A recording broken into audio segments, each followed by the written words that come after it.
This is WJCL 22 Morning News. See us now.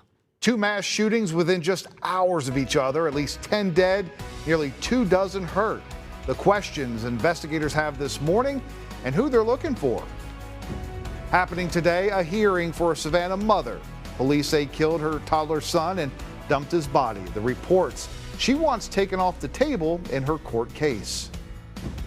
An FBI search leads to more documents found at President Biden's home. I'm Amy Lou in Washington with the growing criticism from lawmakers within his own party.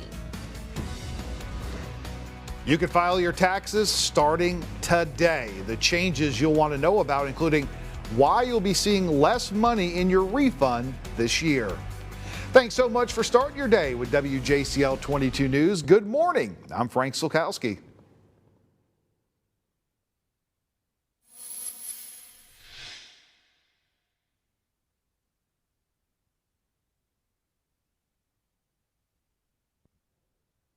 We are having some technical issues right there with Emma Hamilton as she is in Colleton County this morning. Of course, the murder trial of Alec Murdaugh getting ready to start with jury selection this morning. We'll get back out to her in just a second, but let's go ahead and take a look at that forecast and traffic, guys. And as we start things off this morning, Frank, we are seeing plenty of clouds rolling off the coast now. A good part of the daytime, we'll see lots of sunshine. One thing we do need is lots of sun after the wet weather we received yesterday. Many areas between 1 and 2 inches of rain throughout the daytime on Sunday. 51 degrees at 9. Overall today, we'll see plenty of sunshine. Upper 50s and near 60 through the afternoon. 53 once we get closer to sunset this evening. Live radar showing all the rain from yesterday's now off to our east. We'll see drying weather today. At least we'll see dry weather today and also for tomorrow. But by the middle of the week, we're going to flip things back around with some more active weather. It's looking like we'll see probably showers and storms likely on Wednesday. Could even have some strong thunderstorms. That's why we have a weather impact day on Wednesday. I'll detail that in Futurecast and also tracking more chilly weather by the end of the week. The eyes of the nation are focused right here on Colleton County. We are live from the courthouse this morning in Walterboro, where Alec Murdaugh will stand trial later this morning for the murders of both his wife and son. We are starting to notice definitely some more media crews showing up this morning. I've also noticed a lot of police going by. We do expect a very heavy law enforcement as they are expecting a lot of people to be here for this trial. Now, let's get you caught up to speed on what we know so far about everything that has happened. Alec Murdaugh tells investigators that he found the bodies of his wife Maggie and son Paul back in June of 2021. It happened at their hunting lodge on Moselle Road right here in Colleton County.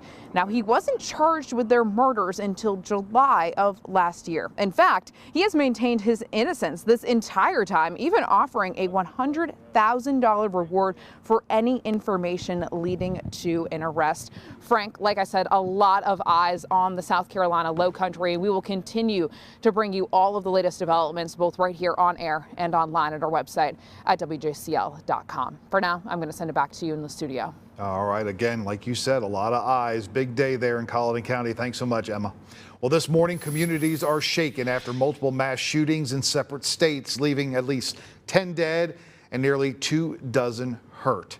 In Baton Rouge, Louisiana, someone shot at least 12 people at a club there. Right now, investigators are desperately searching for the person behind the shooting. We have a victim with a GSW to the head. As the 2nd District is working a multiple shooting, multiple people are shot there, and they're requesting extra units and help. At least 3 people are shot right now as of now. Our sister station down in Louisiana reporting 3 of the victims are in critical but stable condition.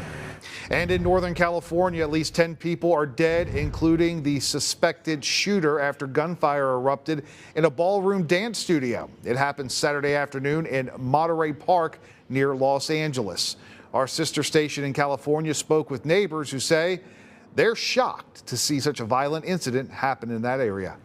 You know, businesses and families, it's not gang infested at all. But we're shocked to hear that, that it's happening here, and it can't happen anywhere.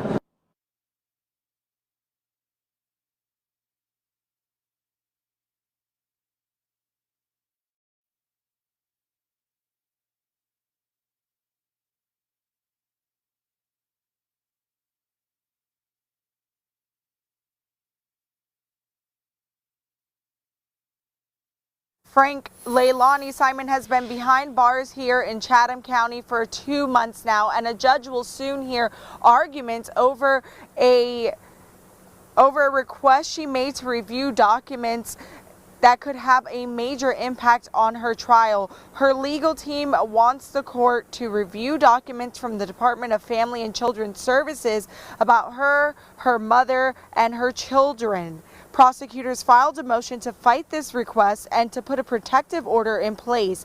They say the documents shouldn't be released unless an inspection reveals information that will prove the state's case against Leilani Simon, or those files will lead to further evidence discovery. Now, a hearing is set for Wednesday revolving around those documents, and of course we will keep you updated on air and online at WJCL.com. All right, again, our Nakaya Carrero live for us with the latest on the Leilani Simon case. Thanks so much, Nakaya. Well, all new this morning, a fight heating up in Washington over more classified documents just found at the home of President Joe Biden. Our Amy Lou is in Washington with why lawmakers say the president should be embarrassed. Well, Frank, Democrats are criticizing President Biden and the White House's handling and public disclosure of these documents, creating a political liability for lawmakers within his own party. Whether it was the fault of a staffer or an attorney, it makes no difference. The elected official bears ultimate responsibility. Growing questions from top Democrats in Congress following a more than 12-hour FBI search inside President Biden's Wilmington home on Friday, uncovering 6 more documents with classified markings and handwritten notes from Biden's time as vice president. His personal attorneys and White House counsel writing, quote, "The president has been committed to handling this responsibly because he takes this seriously." It's unbelievable how this could happen. It's totally irresponsible. And who's at fault? What it should be done is exactly what Merrick Garland did, put the special counsel. But the discoveries are drawing questions over Biden's viability in office as he prepares to launch another re-election bid alongside former President Donald Trump, entangled in a similar investigation. I think that's in fairly sharp contrast to the other president, former President Trump, who has also had a real challenge with the Department of Justice because he refused a consensual search.